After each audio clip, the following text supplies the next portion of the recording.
के पैरों में तो जूते भी नहीं, खड़ाऊ भी नहीं, भगवान भाग खड़े हुए।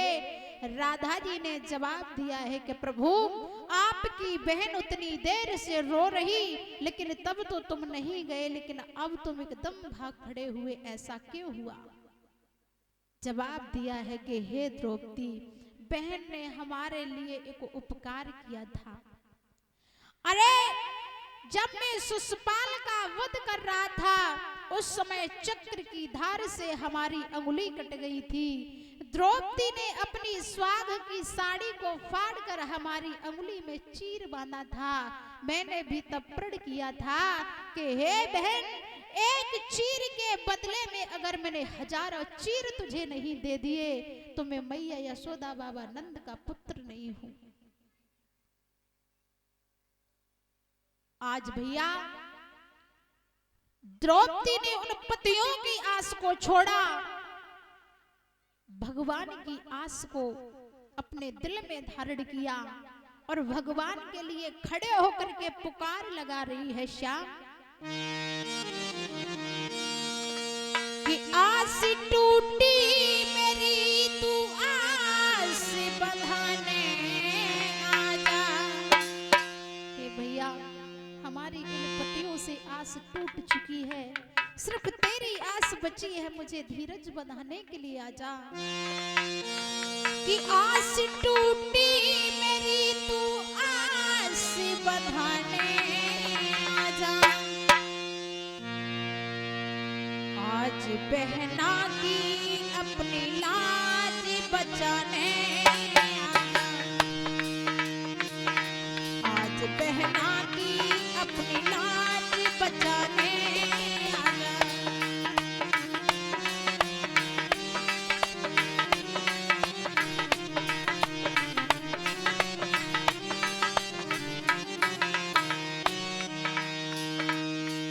भैया, ये बहन बिल्कुल ही पागल सी हो चुकी है। इस बहन की लज्जा बचाने आजा, धीरज बंधाने आजा भैया।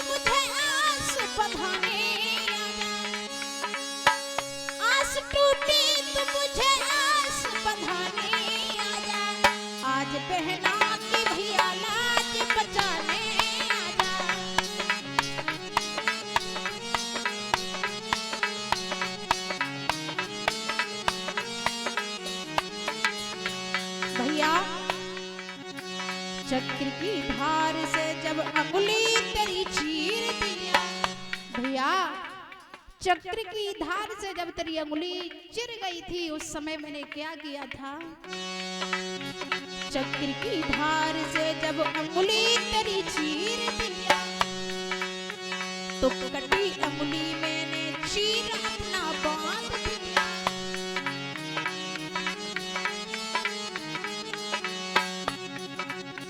चक्र की धार से जब अंगुली तेरी काट दिया तो कटी हुई अंगुली में मैंने चीर अपना बांध दिया।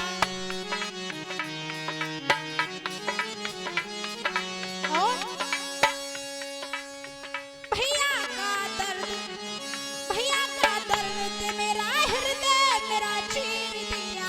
भैया के दर्द ने ये हृदय मेरा चीर दिया। कटी अंगुली पे मैंने चीर अपना बांध दिया।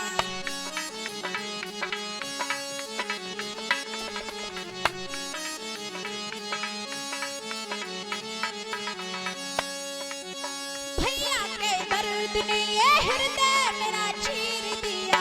कटी हुई अंगुली पे मैंने चीर अपना बांध दिया।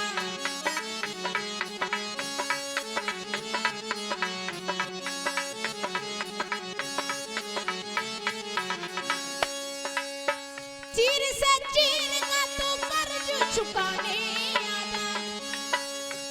चीर से चीर का तो कर्ज चुकाने आजा।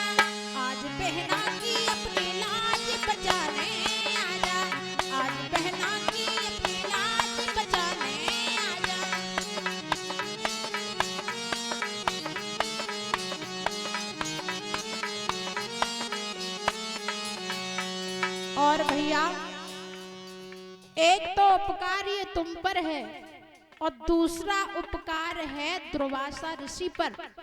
कब बताया है द्रौपदी ने?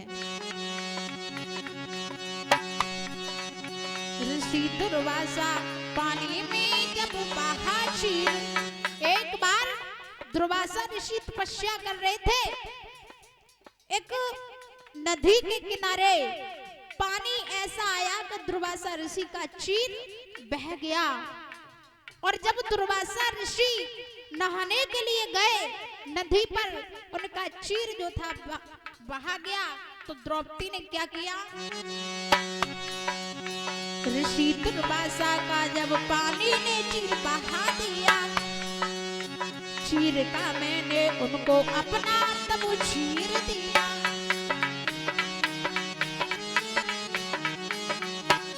कहा है कि भैया, दुर्वासा ऋषि को मैंने देखा कि चीर बहा गया, तो मैंने अपनी साड़ी से चीर फाड़ करके उन्हें दिया था।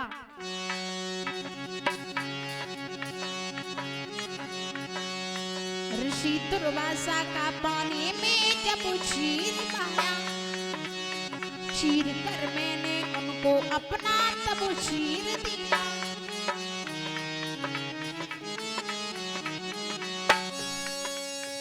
कहा मुनवर ने मेरी खातिर तूने चीर दिया, कहा मुनवर ने मेरी खातिर तूने चीर दिया, तेरा वरदान में तुझको भी चीर दिया।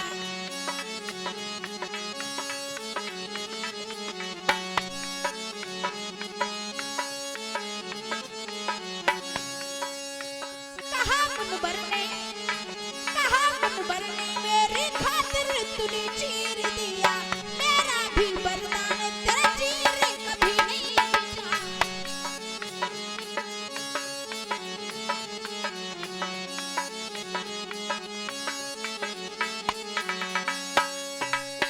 उसी वरदान को, उसी वरदान को तू आज निभाने आजा, उसी वरदान को तू आज निभाने आजा। अपनी बहना की भैया लाज बचाने आजा, आज बहना की अपनी लाज बचाने आजा।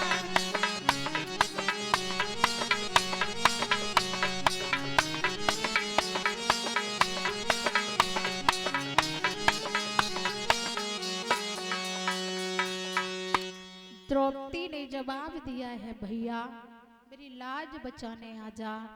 भगवान ने जैसे ही सुना है तो भगवान श्री कृष्ण वहां से चल दिए और जा करके बहन, जहां पर बहन की साड़ी खींची जा रही थी, उसी सभा में पहुंच गए।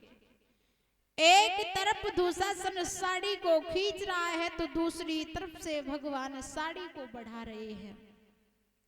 समझ में नहीं आ रहा था कि साड़ी बिच नारी है कि नारी बिच साड़ी है, कि साड़ी ही की नारी है कि नारी ही की साड़ी है। वहां पर बैठे हुए लोगों के समझ नहीं आ रहा था।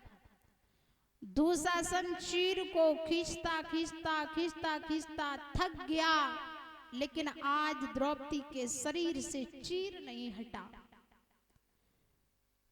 द्रौपदी ऊपर को हाथ करे, आंखों को बंद करे खड़ी है, लेकिन शरीर से चीर नहीं हटा। दुशासन थक करके बैठ गया, और जब थक करके बैठ गया, द्रौपदी के वस्त्र हरण नहीं हुए। दुर्योधन को बड़ा क्रोध आया। अरे मैंने द्रौपदी को बुलाया था कि आज मैं अपनी आंखों से ऐसे नग्न देखेंगे, लेकिन आज द्रौपदी को मैंने नग्न नहीं देखा। इसलिए पांडव यहां बिल्कुल नहीं रह सकते। अगर उन्हें आधा राज्य लेना है तो 12 वर्ष का अज्ञातवास भोग करके आए। पांडवों ने 12 वर्ष का अज्ञातवास भोगा, लौट करके आए, प्रभु को साथ लिया। भगवान श्री कृष्ण ने एक बात कही है कि हे दुर्योधन, अगर आप पांडवों को आधा राज्य नहीं दे सकते तो 5 पांडव हैं, 5 गांव दे दो। दुर्योधन ने कहा है कि हे कृष्ण, तू आधे राज्य की बात कर रहा है, 5 गांव की बात कर रहा है, पांडवों को सुई की नोक की बराबर भी जगह नहीं दूंगा। और अगर इनको लेना है तो सबसे पहले आकर के हमसे युद्ध करें। एक बात का ध्यान रखना भैया, युद्ध करने में कुछ रखा नहीं है। अगर शांति से काम बन जाए तो लड़ाई में कुछ नहीं रखा। लेकिन जो मदमस्त लोग हुआ करते हैं उन्हें लड़ाई में ही अच्छा लगता है। दुर्योधन ने कहा है कि अगर कुछ लेना है तो हमसे युद्ध करें। भगवान श्री कृष्ण ने एक बात कही है कि युद्ध करने के लिए एक तरफ से हमारी सेना आएगी और एक तरफ से मैं स्वयं आऊंगा, वो भी युद्ध नहीं करूंगा, सारथी बन करके आऊंगा। भगवान इतनी बात कहने के बाद में जाकर के अपने सैन्य कक्ष में लेट जाते हैं। इधर से दुर्योधन चला, जाकर के भगवान की सर की तरफ खड़ा हो गया। उधर से अर्जुन चले हैं, अर्जुन भगवान के चरणों की तरफ खड़े हो गए। भगवान की जैसे ही निद्रा खुली है तो सबसे पहले अर्जुन के ऊपर नजर पड़ गई। कहो अर्जुन कैसे है? दुर्योधन सर की तरफ खड़ा था, तुरंत सामने आ गया, कहने लगा महाराज हम जा से काफी देर के खड़े।